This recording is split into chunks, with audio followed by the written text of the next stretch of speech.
Torta bread recipe mga sangkay, tara gawa tayo pang negosyo recipe. Nasa comment section na po yung sukat ng mga ingredients na aking ginamit dito. Huwag kalimutan mag-like at share ng ating video at pag-follow rin po ng aking page. Torta bread sangkay. Bali 1 kilo to. Bali ilalagay natin sa comment section yung recipe na aking ginamit dito. Wala naman special dito sa ating mga ingredients na ginamit sangkay. Mga simple ingredients lamang yung ating nilagay dito, ating ginamit para makagawa ng torta bread.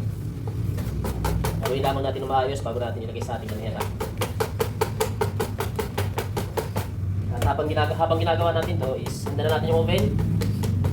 Init na natin para pagkatapos natin ilagay sa kanera to, diretso na salang, rekta na.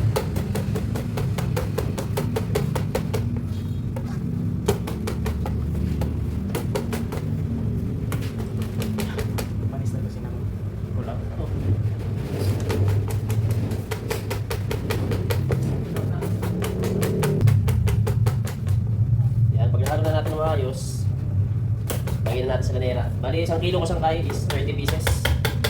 Yan, ilagay na natin lahat sa lanera. Guhitan lamang natin ng mantika sa ibabaw bago natin isalang. 30 pieces.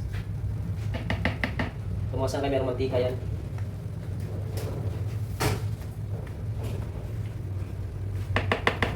Ekis. Yan. Yung recipe natin, kung yung sukat ng ingredients, nandiyan sa ating comment section, ilalagay ko na lang sa kaya, puntahan nyo na lamang po. At huwag kalimutan mag-like at share ng ating video. Hindi lang suporta.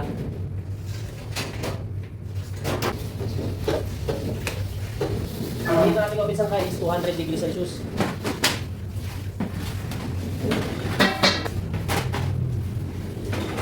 Yung ating torta bread sangkay. Yan, paano ako malalaman? Hindi nyo lang yung gitna, oh. Pag hindi na siya lumubog, bumabalik na siya. Ito na, sa kaya, ating torta bread. 15 pesos nga pala yung bintahan ko dito.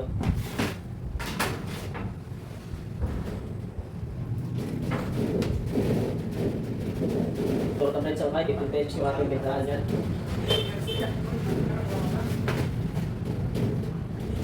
At ito na lang po yung ating finished product ng ating torta bread. Ayan, 15 pesos po yung ating pintahan dito. Ayan, display na natin ng mabilan na, mabawasan na. Nulit ko po, nasa comment section yung ating sukat ng mga ingredients na aking ginamit dito. Thank you for watching.